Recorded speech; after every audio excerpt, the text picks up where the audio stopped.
Crank up the volume and get ready for real-world bird hunting by listening to the Wingmen podcast by Eastman's.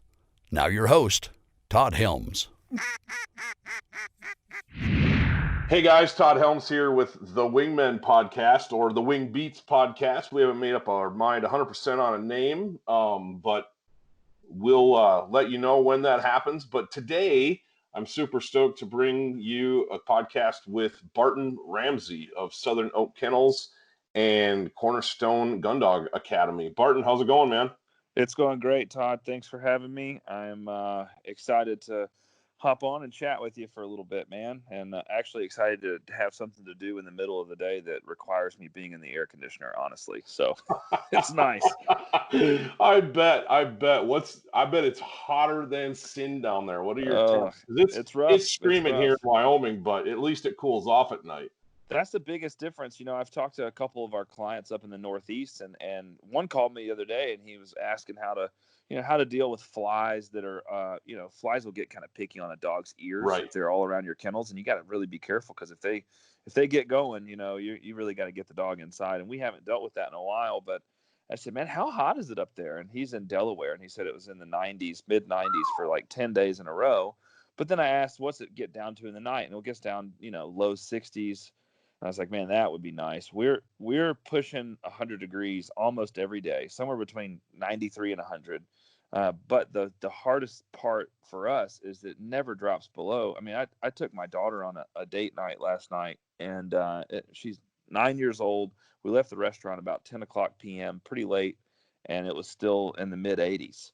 We don't drop down much below 80, 77 maybe, 70. 77, 78 degrees is the low. So there's never really a break. I trained with Stone yesterday morning. We were out working, and I want to say it was kind of foggy, and we made it till about 9:30 in the morning. We just had to quit. It was too hot for the dogs. Wow.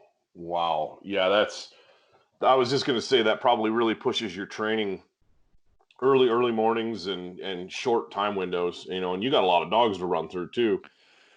Yeah, it's a lot, and I intentionally do not have very many client dogs this time of year. I have a handful of youngsters and 2 client dogs that are in sort of transition work, working on handling, which is mostly just drills, and I can get those done in the morning.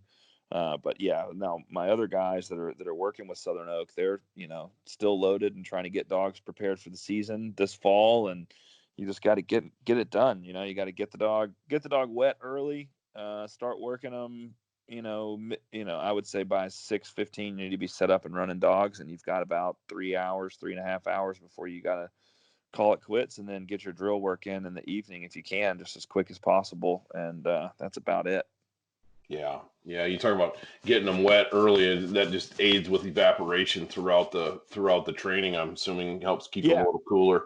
Yeah, getting them wet early, and a lot of people think that the best thing to do this time of year is water work, but it's honestly not. I mean, it is hot. My swimming pool in our backyard feels like a hot tub. I bet. Our ponds are hot. Even the lakes. We're like a boating family. We love to be out on the water, but even right now, it's just hot. Hopping off the boat thinking you're going to cool off, and getting into a huge lake and realizing it's bathtub temperature. So you're not doing the dogs any favors by giving them long swims. We just like to give them a quick water retrieve, get their fur nice and wet, so the rest of the training session they're at least evaporating some of that water. Right. That tends to work pretty well on keeping them just a little bit cooler. Yeah, cool. No, I think that's a point that I think you're right. A lot of guys don't think about. They think as long as they're running their dog in the water, it's okay. But where we are out here, I'm just starting to be able to get. I've got a pretty good drive to be able to get to any like ponds or standing water, but I've got the river that we hunt a lot is 10 minutes from the house. And unfortunately, It's just now starting to get to the point where I can put a dog in it because is that cool? Well, no, it's that big. I see. The flows are so big with runoff from the mountains through really into the middle of July that it's not safe to put a dog in it. If you've got an eddy or something like that where the dog isn't going to get swept downstream, that's fine. But and they can handle. It's amazing they can handle quite a bit of current, especially in the shallower stuff. Where they can touch, they launch through that pretty easy. But it's just not safe, And so right now, you're starting to get the dog back in, but for me, it's evenings. It's just when I have the most time, and then in the mornings, we cool off at night. I mean, I was in the mountains all weekend doing family stuff, and it was in the 40s at night. But you're talking 9,000 feet of elevation too. So yeah, man, I would drive a long way just to experience the 40s right now. I'll tell you what. I'll tell you how hot it is. My daughter, our upstairs air conditioning unit went out 2 days ago, and we didn't know it. And Noah, my son, he's like, Dad, it's hot upstairs. It's hot. And I was like, yeah, it's upstairs. It's hot outside. Sure enough, I go up there and it's like 86 degrees in the house. Well, my daughter, realizing that it was hot, had turned the AC unit down to 50. That's as low as it would go. So I kind of thought that she had just froze the unit up. But I was like, boy, 50 would be really great. But yeah, we had to have a guy come fix all that yesterday because it was just so hot that it broke our air conditioner. Yeah, it's essentially overworked it. Yeah. Oh my goodness, man. Yeah, it's like I said, it's screaming hot here too, but it's just during the day, mornings. Even we're out here at about, I think Powell we sit just shy of 5,000. I think we're about 4,000 to 4,500 feet of elevation, and it's desert. It's high desert, so there's not a lot to hold the heat in at night. So it'll be 90 some degrees during the day, and then but in the middle of the evening, I'm shutting the air conditioners down and opening the windows because it's in the 60s and low 70s at night, which is nice. But yeah, that's killer. I love it. Still get up, run the dog first thing in the morning, and my dog's a vet. He's 8 years old now, so I'm more worried about his conditioning going in, weight management, and keeping him in good shape going into the season. Because it's like if I run drills with him once a day or a couple times a week, he's like, "Yeah, I'm good. I got this, Dad." You know what I mean? Yeah. No, absolutely. Yeah, that weight management, it's a real it's a real issue. I've seen a handful of dogs with buddies who, they plan on hunting them this fall, and I'm like, man, your dog is huge. You're gonna need to pull that off quickly, and you can't do it by just running them. Right. And then we feed Eukanuba, and we've been working through, this summer. There's some things that are different about the formula we're feeding, and working on some new stuff with those guys. And it was crazy because we've had a lot of dogs that traditionally have been very difficult to keep weight on. This summer we've been like, hey, we got to back it way down. I mean, we have some dogs that aren't being worked, right now. My boys are being worked, once or twice a week just to keep them in shape. Right. And now they're running. Our dogs are out 5 times a day, just full on running, free running with all the others. You bet. So they're exercising, but man, they blew up on me. I came down. I was like, "There's 8 extra pounds on this dog within a few weeks that's got to be pulled off now." So I'm talking to the guys that are running the kennel, and I'm like, "We got to back this down a good bit because and it's crazy, just seeing how fast they fluctuate, and you definitely don't want them overweight when it's hot like this." Oh man. Oh yeah, no kidding. It's hard on every part of them, but yeah, the mountains come into play big time for conditioning because it's, just being up there and like you said, free running and being out and about and in and out of the water. I mean, Mackinac stays pretty trim, and he's never been a dog that puts on crazy weight. In fact, when he was younger, I tried to get some extra weight on him going into, because our seasons we're hunting in extremely cold temperatures and in that water. And I don't know, it seemed like if I could get him a little heavier hunting in all that cold water, he handled the cold better. But I could be wrong there. But man, he was so hard to keep weight on when he was younger. As it's getting older, he packs it on a little easier. But that metabolism has slowed down. But man, when he was young, I mean, he got hypothermic on me once. He got hypoglycemic on me another time, and it was like, dude, what is going on? What is going on here? Your dog's out there bonking in the field, and it's like, all right, I got to figure some different things out here. But yeah, it's growing up in Michigan, we didn't hunt that. We didn't hunt temperatures like that. We did, but it was all dry land stuff. Right. And out here, we're hunting, try to hunt fields when it's really cold, but hunting that river, and every time they get out of the water, you got a towel and you're toweling them off and putting the vest back on them. And do you use like a sham dry type towel? Yeah, I've used a bunch of different stuff. I usually have something like a chamois that, because it's so cold, I mean, if you use a regular cotton towel, it just freezes, Yeah, that's what I you thought. know. But Yeah. yeah, I mean, something like a chamois that you could snap, and get the water out of it, and then if it does freeze, you snap it a couple times, and it breaks it up, and it'll still soak up water. Yeah. But and they're so tough. I mean, it's unbelievable. You put a good vest on them that helps them hold in some body heat. It's unreal. I mean, but you do have to watch them because they don't quit. No, they There's no don't. quit in them, and they'll go till they drop. And Yep. it's one of those things where it's like I'm monitoring and I'm watching, going, okay, that's normal shaking. He's excited and he's engaged in what we're doing. And it's when they get lethargic and weird on you and their behavior starts to change. Like, all right, we got a problem here. Time to get them in. Yeah, at that point you're a little bit past the Yep. stopping point. So it's Yep. definitely a deal where you've got to be the one that's watching. I've got a Oh, few it's dogs that will really tell you like, "Hey, I'm cold." And I had a dog that got really cold and was way kind of behind us. And sometimes it's a situation where you really expect a dog to get cold and you're right. watching, and sometimes it's a situation where you don't. I've heard of a lot of dogs having hypothermia when it was 45 degrees outside and the water temps were just cold, but there's a good breeze. Right.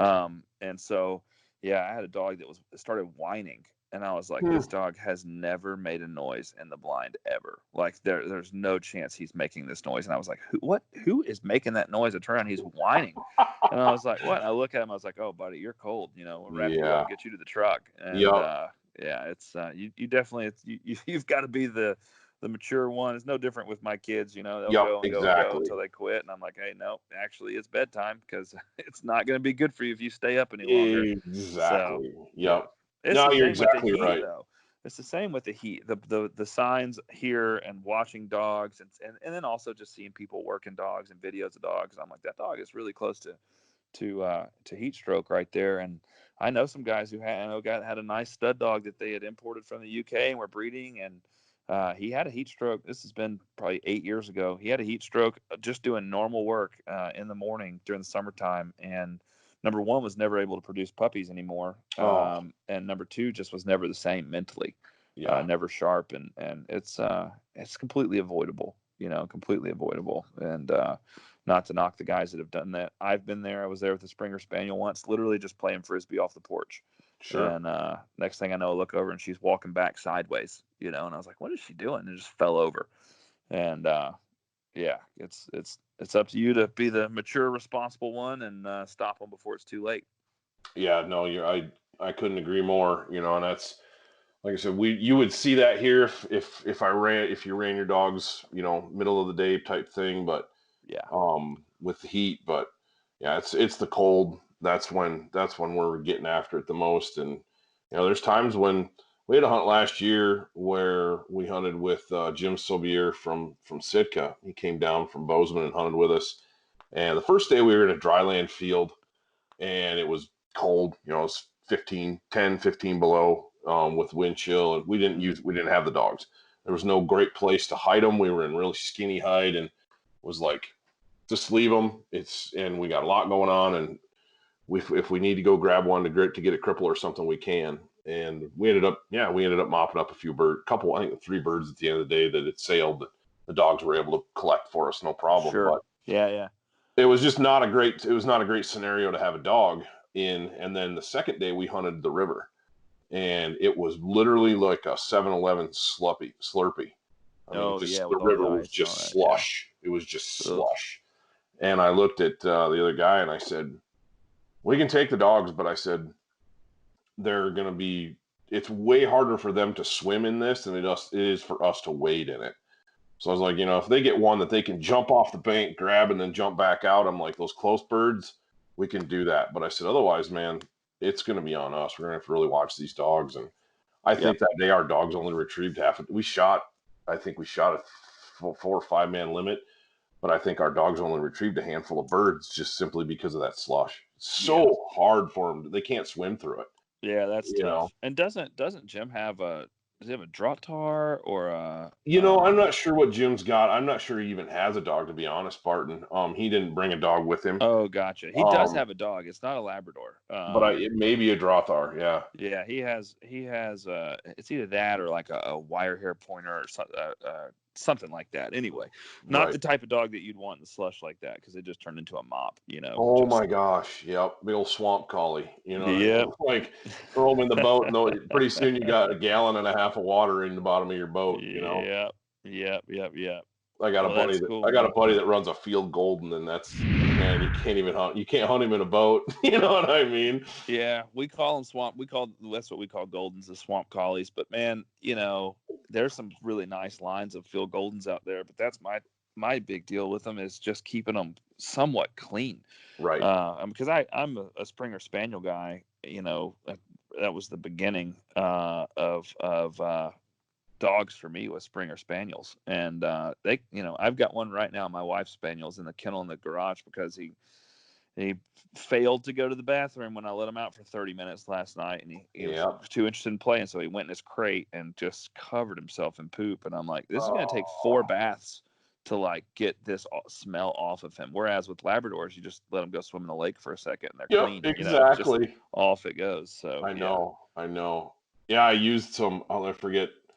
My first lab. Talk about first dogs. My first lab sprayed by a skunk when she was pretty young, and I ended up using some like scent away soap that whitetail guys use. In put her in a lake. She came out. Didn't even smell like a skunk anymore. I love it. It was crazy. It was crazy. I was like, that worked. That's on my list of stuff that I haven't experienced with dogs. I feel like at this point, there are some guys out there that have trained thousands of dogs, and I'm not one of those guys. I've trained, over 100 dogs, and I've owned dozens and dozens, and been through I've hunted just about every type of hunting. The only thing I haven't done is that sea duck on the eastern shore, just sending them off a boat sort of thing, like Matt Peel and those guys do. Right. I look forward to doing that soon, but I've never had a dog sprayed by a skunk. And I feel like I know a lot of people who have, and I have a lot of clients who have, and we have skunks around here, man. They get run over all the time. And in fact, it's funny. I live by, it's probably not entirely appropriate, but I live by a kind of a car wash. There's a car wash on the corner of the property that I own. So it's like kind of cut into my 20 acres here. Sure. And it's a big little party spot. It's a Friday night hopping, the car wash is going. Right. You've got no one's washing cars, but everybody's over there chilling. And it's funny because we can't ever really tell on the weekends, especially in the fall, if when we walk outside, what we are smelling is weed from the car wash, or did someone run over a skunk? It's always that brief moment where you're like, hold on, which one is that? Which one is it? You're trying to figure it out. And, that's hilarious. Yeah, the difference is the skunk smell gets in your truck. You get in the truck and you're like, oh, it infiltrated. It's definitely a skunk. Right. And, Right. Yeah. It's that's not on a dog yet, but I'm sure my day's coming. Yeah, I've had them do some crazy stuff. Growing up in the North Woods up in northern Michigan, we had porcupines like crazy, and it seemed like every bird dog we owned, whether it was a bird dog or a retriever, ended up tangling with a porcupine. And the nice thing about it was, it seemed like the labs, the retrievers we had, were always smart enough to be like, one, they just get barely poked, and they were like, I'm done. I don't want any more of that. And the bird dogs would be a little more aggressive, but man, we had some hounds. I love it. Growing up, and they'd eat that porcupine, and it's just you're literally taking them to the vet, and they're putting them out and doing deep throat extraction of quills, to make sure they get everything. And whereas my labby comes running over with 4 little quills in the end of his nose, and it's like pop, pop, pop, pop, and we're good to go. But yeah, I never. That reminds me. What's the movie? Homeward Bound. Yeah. Yeah, that reminds me of that. Yep. When the pit bull got all up in the porcupine, had to go to the vet. Anyway, childhood memories there. Yeah, absolutely. I have a 5-year-old and a 3-year-old. We watch that movie about once a month. I love it. I love it. We don't have porcupines around here really. Okay. We've got a ton of possums A lot of raccoons. We call them trash pandas. Oh, yeah. We've got a ton of skunks, and then we've got armadillos. So they're always Really? getting run over. Yeah. They look like, it's pretty cool if you've ever seen an armadillo. It looks like a dinosaur, man. Well, and Um, just so everybody knows, you're in Mississippi. That's where your I'm in home. Northeast Mississippi, born and raised, Yep. and like I said, Southern Oak Kennels has campuses all over the place, so it's Right. pretty fun to experience some of the different stuff that they have. But we're very much like deep south as far as animals, and with the bottom of the Mississippi Flyway, pretty much, that sort of stuff. No, that's awesome. That's awesome. But yeah, you never know. Different regions have different stuff that your dogs can get into. I actually use Mackinac during elk season. Oh, as cool. he's my grizzly bear early warning system. Oh, yeah. And it's nice to have that nose, man, because I remember we had a late season elk hunt last year in grizzly country, and we had got on some bulls in the morning, couldn't get the deal sealed, so we sat on them all day and waited for them to come back out in the evening. And we'd been on a fresh grizzly track that morning, and the dog had kind of he sniffed a little bit, but he didn't really pay any attention to it. And middle of the day, probably a couple hours before evening, when it was going to get good, the wind kind of shifted on us a little bit, and all of a sudden my Mac stands up and he hackles up. Boy. He's got the sickle tail, that dominant sickle tail, and Yep. he's growling, but it's a different kind of growl. It's a really aggressive growl, and he's just staring downwind into this timber. And I look at the kid that was with me, and he goes, "Is that what I think it is?" And I said, "That's exactly what you think it is. There's a grizzly down there." Oh, And he's not going anywhere. We got him on a leash, of course, because don't want him running off, and he wouldn't run off anyway. But not what you want your dog to bring back to your lap. Nope. Is a angry grizzly. But sure enough, a couple hours later, that bear circled down. It had flanked us in the timber and come around, and Max spotted it again. That nose, and all of a sudden he's sniffing and hackles up, looking, and all of a sudden there's the bear standing there looking at us about 40, 50 yards away. Also something we do not deal with. Right. At all. But it's interesting to have a dog be able to pull double duty, because he obviously retrieves upland birds and waterfowl all season for us, but then he goes on big game hunts once in a while too, just for that reason. Man, Labradors, it's pretty cool. I mean, the things they're capable of doing, partly because of just their temperament in general. We've got a handful who are full-on service dogs, whether it's a PTSD/anxiety relief dog or allergy detection dogs, cool, search and rescue dogs, and several of them are also, very well-versed waterfowl retrievers. Sure. So it's cool to see their ability to do more than just one thing, for sure.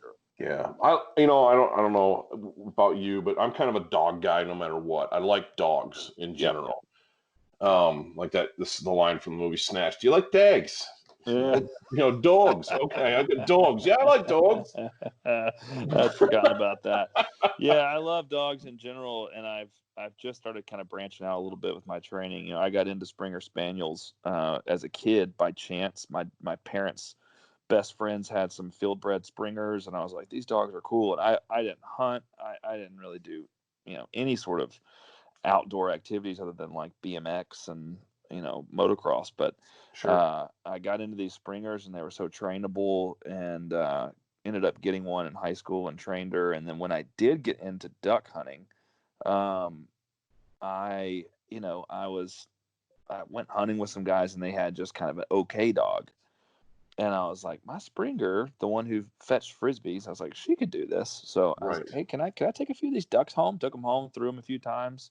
And next time I went, I took her, and she killed it. Totally steady, delivered to hand. Now looking back, I've shared a few times, but looking back, she was not fully prepared. I'm thankful she was a better dog than I was a trainer. I didn't know what I was doing. If somebody called me and walked me through everything that I did, I'd be like, don't do that. You were not doing the right thing. But she was great, and that really is what got me hooked. And now I'm just kind of exploring with some other other types of dogs, other breeds. I've got a Belgian Malinois here that I'm working with to do some bite work just for fun. I just want to see what it's like. Right. Not to be bitten for fun, but Right. he's super sweet. He's lovable and I've heard that definitely. breed. I know I don't have a ton of experience with that breed, but I've heard the buddies that have them, been around them. They are super intelligent and seem like just really cool dogs. Yeah, they're very smart, very fun to train. But man, they're not this like there's some significant differences between this dog and my Labradors. Sure. The treat training that we do, the clicker and treat stuff early on worked really well with him. He's very driven with a ball. He wants to retrieve a ball, and that's a huge motivator. But like I've got, right now I have a Springer Spaniel, 3 Labradors, and a Belgian Malinois in my carport in my garage in Gunner Kennels. Okay, those are my that's my crew right now, and that crew will kind of change. It'll rotate every couple months. One will graduate down to the kennels, or one will go home, or the Springer will go back inside before he pees all over the place, and Bethany kicks him out again. But they're out. My daughter lets them out when she wakes up super early. So the rule is before you can wake anyone else out, you have to let all the puppies out. Nice. So she does. She lets them out at like 5:45, 6 o'clock. I go back out, let them out at 7 to 8, or we'll go out and do training earlier than that, whatever it is. But a few times a day, I let them all out. And so you have 3 labs, a Springer, and a Malinois, and the labs and the Springer are playing and running, and every 20 seconds they come back to me, jump all over me. Hey, what's up? What's up? What's up? All right, we're good. Right. All right, we're gonna run another lap. And then the Malinois, he says hi, goes and finds whatever he wants, a stick, a ball, a toy, and goes 20 feet away from everyone else and lays down with it. And he just sits there like a cat crouched down, like somebody, I dare you to come take it. And as soon as they come to because the labs are like, oh, I want to play. Right. And he plays keep away. But like, that kid that was in kindergarten or elementary school that would want to kind of play on the playground and wrestle, but then like he would get his feelings way too hurt. He's that kid. Like as soon as they actually start trying to take it, hackles up, growling. Sure. And if they do take it, he pitches a fit. He's running. He finally grabs it, and it's totally different. He's nothing like they are. Very obedient, very driven, very smart, but not socially the same at all. Right. Yeah, that's crazy to see those differences and to have them have the ability to see it up close and personal every single day. It would be crazy. But I think you ought to get a hold of Alex Templeton and get yourself a little Jack Russell. See what you can do with that.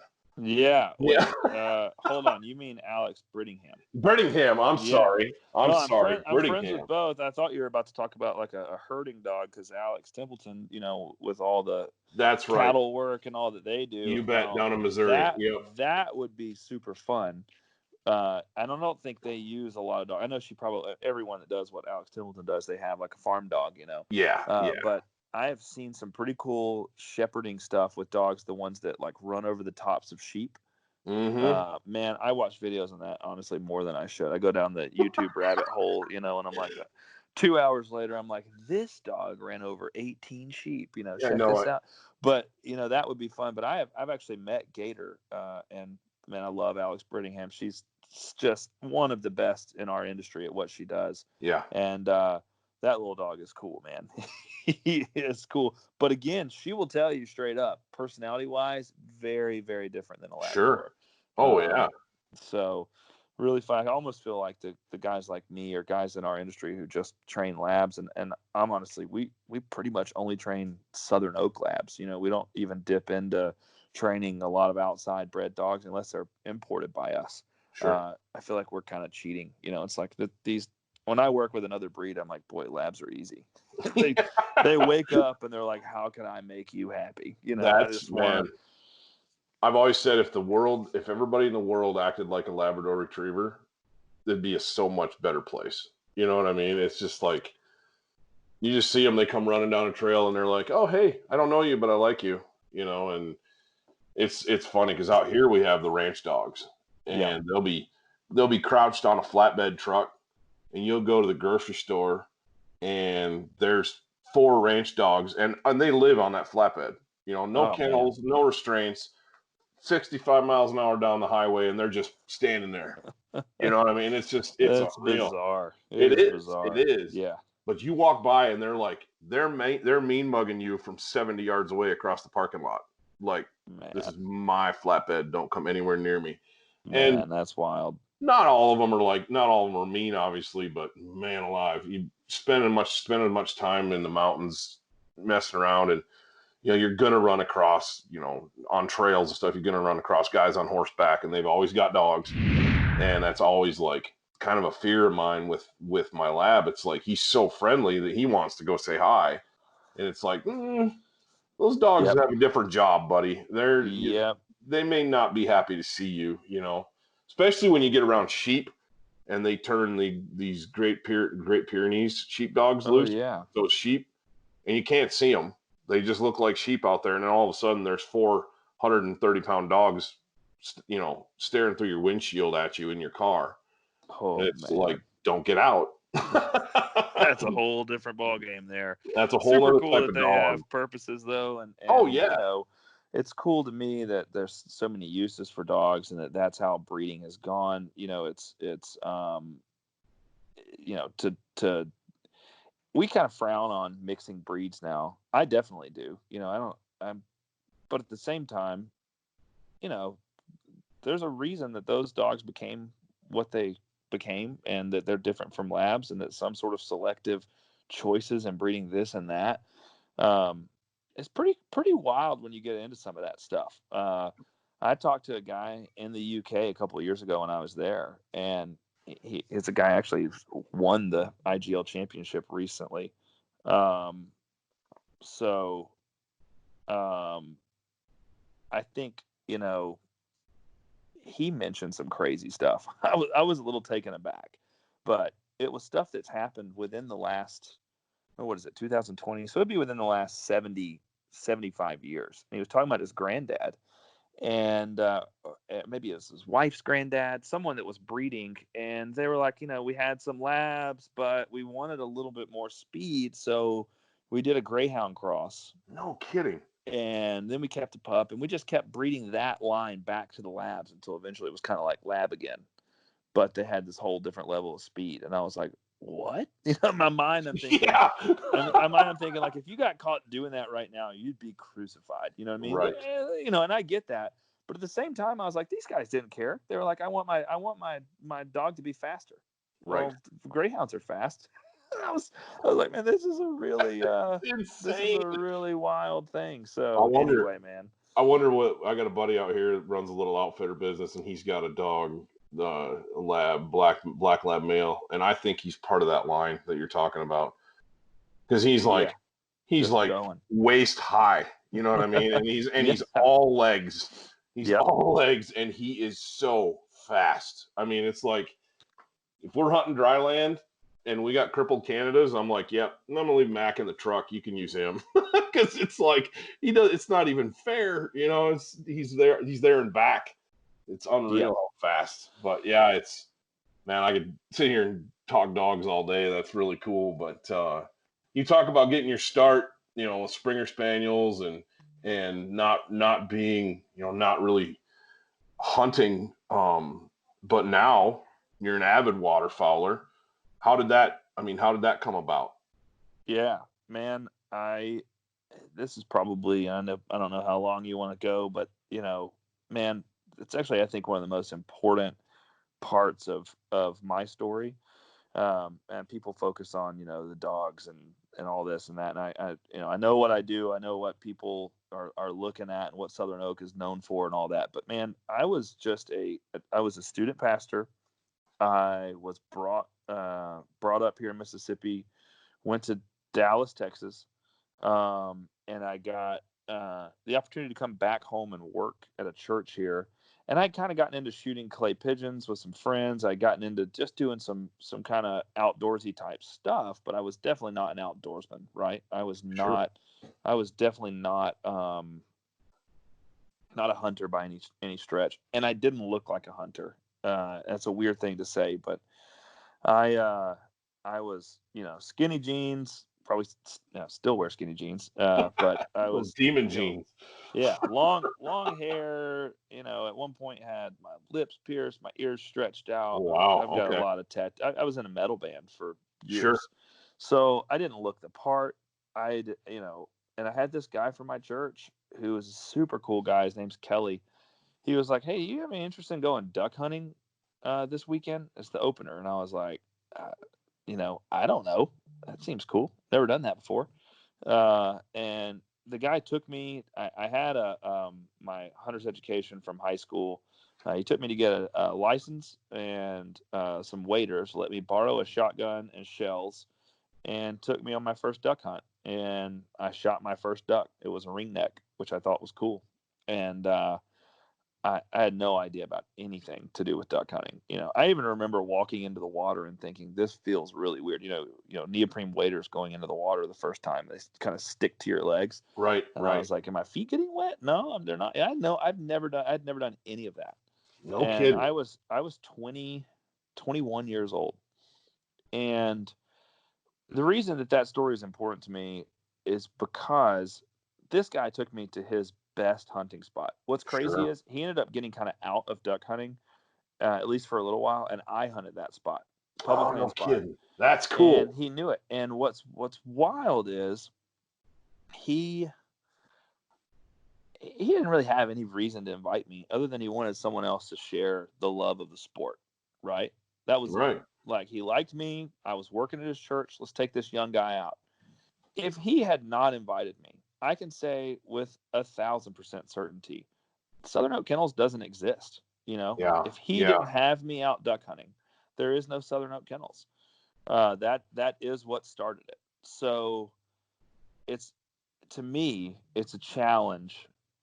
Who are you inviting? Who you don't. This guy shared his best spot. Let me use his nice gun. Took me with his son out duck hunting, let me shoot first, walked me through everything. Heck, took me to buy my license. That's And cool. here I am today. And not that I'm some special person, but obviously Southern Oak Kennels has a bit of an impact on the waterfowl space, Sure. and that can go back to the random guy from my church being like, "Hey, you want to duck hunt in the morning?" So when I look at all the stuff that you're doing a podcast to push, your hunting agenda, which is good. It's a good thing. You're trying to promote the ways of the outdoorsman. And when I look at stuff on the internet, and you see, hunting licenses are in decline. And look, man, I've been to the UK a lot of times. I had to do background checks to go to the International Gundog League National Championship 2 years ago because the anti-hunters were threatening to shut it down. Wow. And that we're always, a little more to the right than them. It's a little bit more open when it comes to guns, obviously, and hunting. But like that's where the world is on the way to, is Right. shutting it down. And if we're going to get numbers back up, it's not just about taking your kids hunting. Okay. I love, my kids love going out. My daughter especially, she's super into it. I've taken my kids out field hunting for speckled-belly geese, duck hunting, all that. You need to do that, pass it along to the next generation. But studies have shown we will not reverse the decline in hunting license purchases, federal waterfowl stamp purchases, unless we're willing to go get new people into the sport.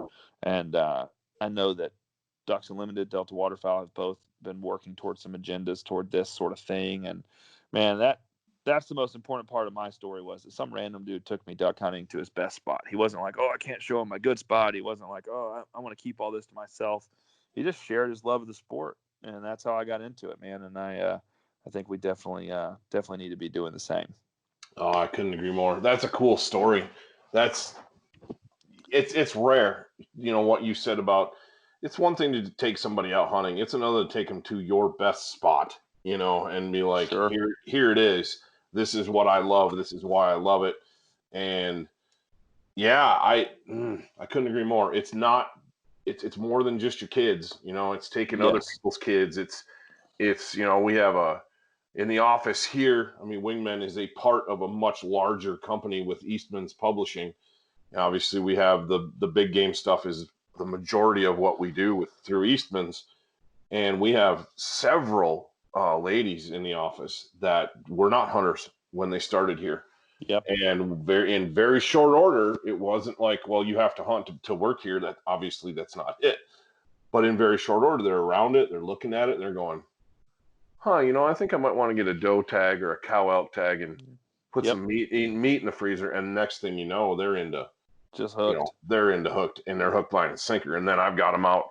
The one gal's one of our videographers in our video producer, and she went from, I think I might like a doe antelope or something like that, to when we go out in the field at the end of the day, she's like, we got time for me to try to shoot a limit of geese? Because I'm down. I love it. It's really cool. That. It's really cool. That's awesome. And you're exactly right, Barton. That's exactly how this sport, how we will reverse these downward spiral trends that we're looking at, is getting other people into the mix, not just our kids. Because I'm with you, man. My kids they're hooked already. My 5-year-old's like, Daddy, when can we go duck hunting again? And it's like, well, whenever. It's not season yet. Well, that's okay. No, it's not season, But I agree with you 100%. 100%. Same questions around here for sure. It's like, hey, could we go on a goose hunting trip this weekend? I'm like, buddy, there's nowhere we can actually do that. So different hobbies at different times. And I will say, for me, a big part of it was being able to take my dog the next time. And dogs have been the biggest thing for me. It's been, I love duck hunting. I love hunting in general. I don't do a lot of big game stuff at all. I don't have time. Sure. I stick with what I have time for. But it's watching the dogs work, man. Anything where dogs can be a part of it as a team player, upland and waterfowl, for me especially, it's super fun.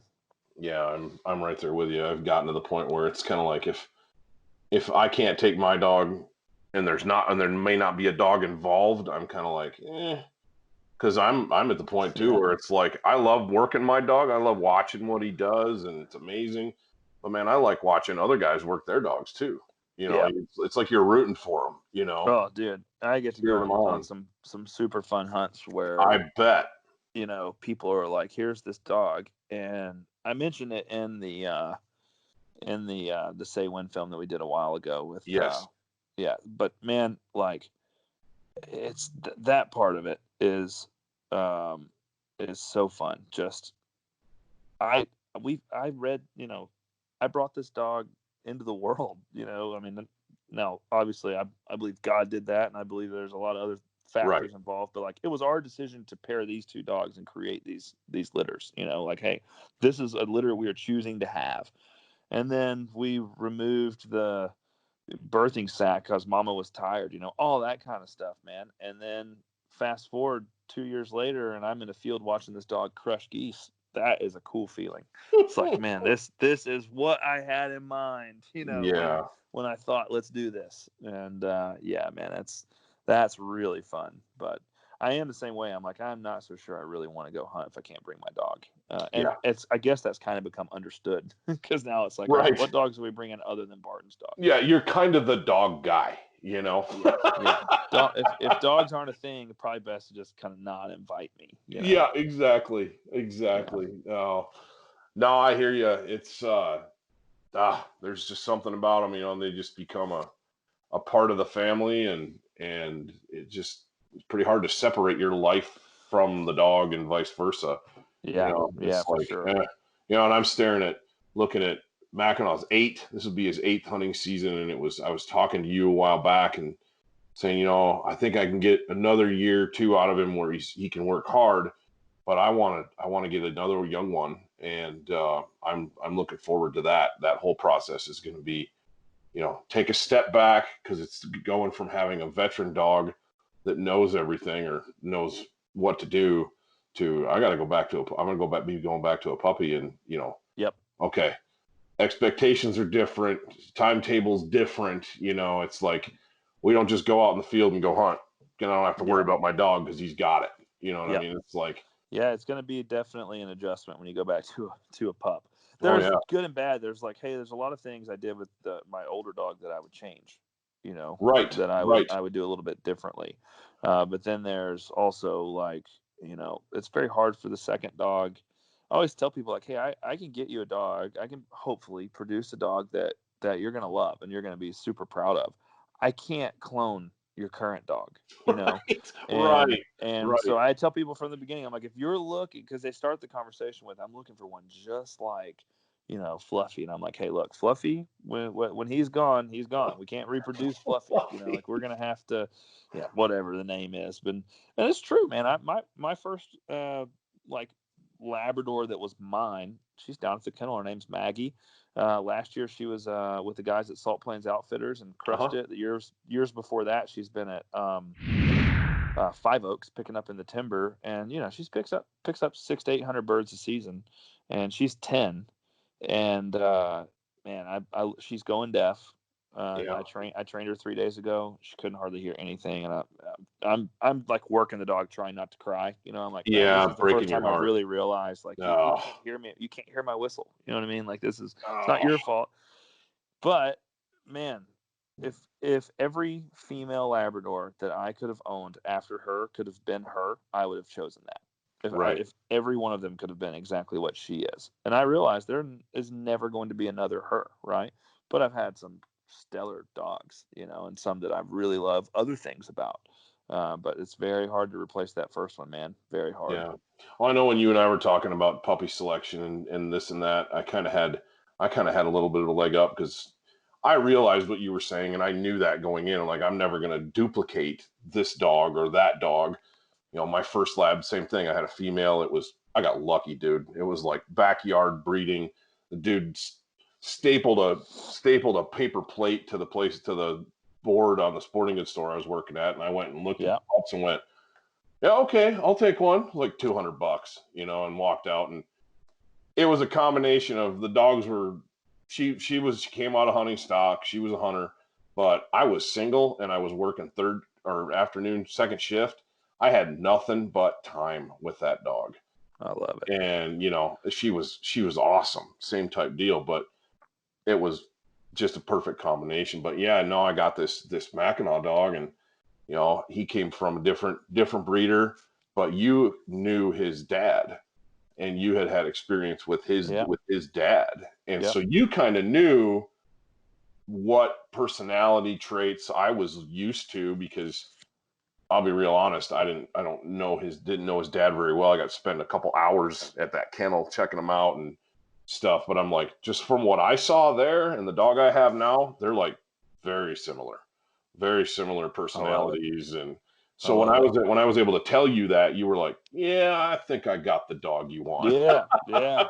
Well, there's some traits, man. There's some traits that it's like, hey, like you're on a cedar litter, and right. Yep.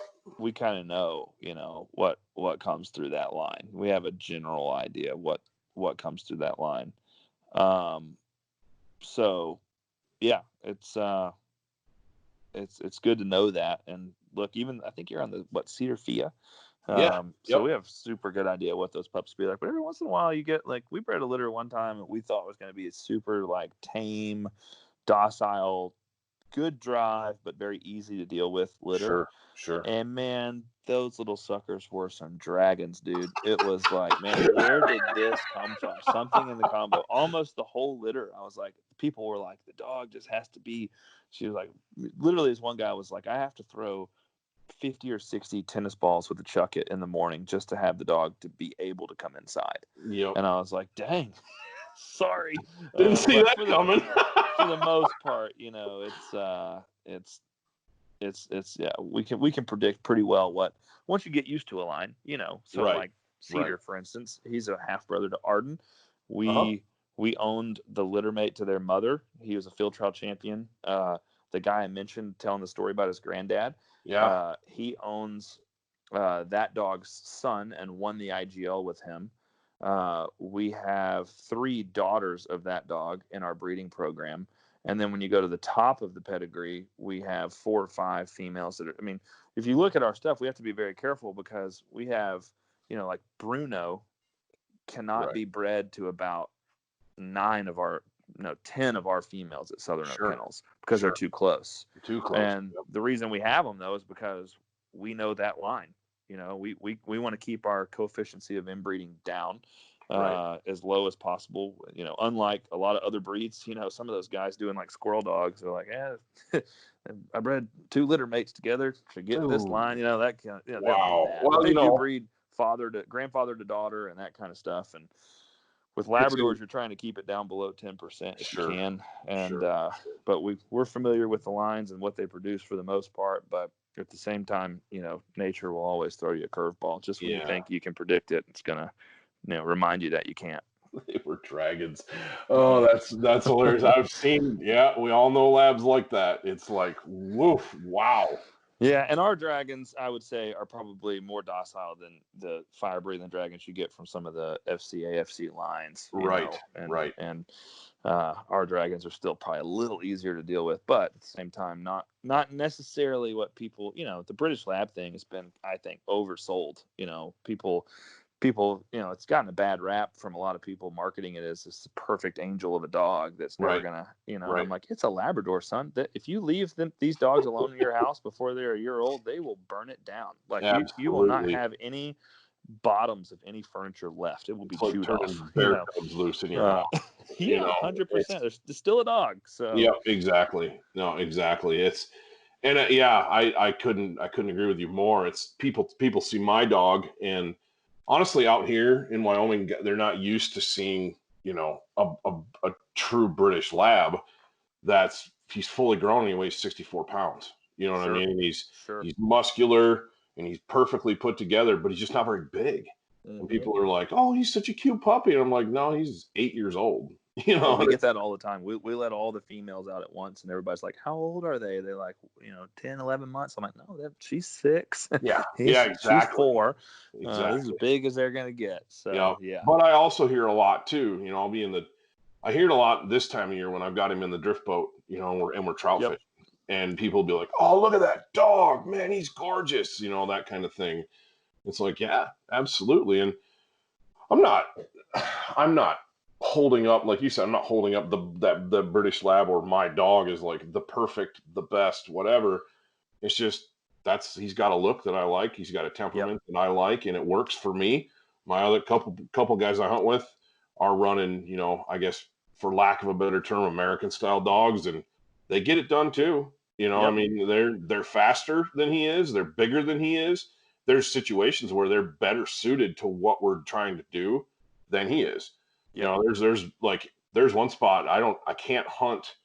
One guy's got a American lab, and he's like 110 pounds, and he's almost twice the size of my dog. Sure. And if we hunt them together on this river stretch, and I've got them, obviously taking turns getting birds, or if you shoot 3 or 4, it's like it's current, man. The birds are going to be gone if you wait too long. It's like that dog's got to go. You got to be able to send them now. And literally I've had them send them, and the birds are close together and whatever. We're just getting them mopped up, and his dog will literally be running through the water that my dog's swimming through.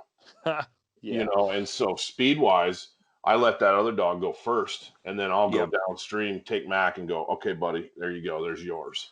Because if you send them to get birds that are close together, there's no competition. But yeah, it's crazy. Different dogs, different setups. But well, cool. I appreciate you taking some time and spending some time with us, Barton. And we could keep talking. We're 53 minutes into this thing, and I feel like we're just not even scratching the surface. But I'd like to have you back on sometime. We could talk more about just hunting. But that said, what's your fall looking like for you? Man, I'm kicking it off with dove season here, September 5th, I believe, and then taking off for teal season in Texas the following weekend. And after that, honestly, we'll probably chill out and not do much of anything. Sure. It looks like Canada's probably out. I probably don't know if I'll make North Dakota or not, but we'll probably just hang out here. we've got a busy October with family. We do our family vacation in October and that kind of stuff, and kids in school. But and then hopefully doing a lot of stuff November to January. Just we hunt a lot of timber in Arkansas, and we hunt a lot of Midwest type stuff. Oklahoma and Kansas, a lot of time up there. So I'm hoping to do, as many trips as normal, but I guess we'll see how traveling is and what's open and what's not open and all that, just depends. If yeah, I guess the only thing that would shut down for me is if I've got a trip planned and something happens in my kids' school and they have to do the 2-week quarantine. And then they're at home. I'm probably not going to leave mama at home with 3 kids while I'm out, banging away at ducks. That might be a wise decision. Yeah. Sometimes it's for it's for work, and other times it's like, all right, look, you're just going to kill ducks, Exactly. So, yeah. Exactly. My wife's got that figured out too. Yep. So are you taking a camera on this one or okay. Well, it'd be nice if you came home a little earlier so you could watch the kids and I could maybe have some alone time or something. Yeah, I get it. Yeah, for sure. Yeah, COVID's thrown a wrench into everything though. It definitely has. It's been interesting, Some people are thriving, other people are struggling to get by. So anyway, I've really enjoyed chatting, and I'm happy to come on anytime and chat dogs, chat hunting, and whatever else comes up, man. It's always fun having these conversations for sure. Well, I appreciate your time, like I said, and we'll get you back on. We maybe get together after hunting season's over in February or January or somewhere along that line when things slow down and talk hunting a little bit more. But you've written a couple articles for the Wing Beats blog, which I really appreciate. And I'll put the links for those so guys can find them real easy down here. Yeah. I always end up picking your brain about, can you tell guys about hunting season's right around the corner, and man, I maybe not have done as much as I should have done this summer with my pup or with, whatever you got. And you've done a couple articles like that, some preseason stuff for us. And without stealing the thunder from your Cornerstone Gundog Academy, what you got going there, which is a really cool program. I appreciate you throwing some stuff at us like that. And heck yeah. I'll put those links down below in the description. And I only got one more question for you, and it's one that I'm asking every single person that's been on so far. If you could only hunt one bird one way for the rest of your life, what's it going to be? Man, it's such a tough question for me. I know, right? Such a tough question. It really changed last year spending some time with a buddy of mine in Arkansas, but I honestly think I would hunt mallards in the timber. I love field ducks, love big wads of lessers, really enjoy Arkansas speckled-bellied goose hunting in dry fields. But, man, when you take a boat ride into some shin-high water that's walking around in the middle of a bunch of oak trees and you watch mallards just absolutely slam into it, it is a blast. It is a feeling that is hard to top. So I think I'd choose that. If I had to do one, I would probably do mallards in the timber. Well, that's 2 in a row, because I had Wade Shoemaker on the last podcast. Oh, yeah, of course Wade's going to choose that. He's Louisiana boy. Exactly. And he even went so far as to, qualify different types of timber as that's not timber. That's hunting bushes. You can hear him saying that, but that's cool. I've told him the same thing I'll tell you. I've never gotten to truly experience what you're talking about. We hunted flooded beaver ponds and stuff like that growing up, but not like that. And someday that's on the bucket list for sure. Yeah, it's man, we'll have to have you down, and that's not even my spot. I'm thankful to have some good spots that I get to go to. But yeah, when it's true flooded hardwood timber, you're not talking about a willow break or a slough or an oxbow or any of that. I'm talking about actual like hey, when it's not duck season, these are just woods. Right. That's it. man, it's something else. Super fun. So No, that's cool. That's cool. But same thing. We'll have to get you out here sometime and get you on the river.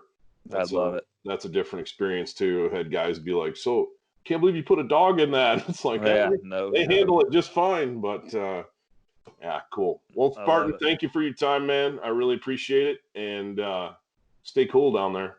Well, we'll do. Thanks, Todd. Talk to you soon. Yep.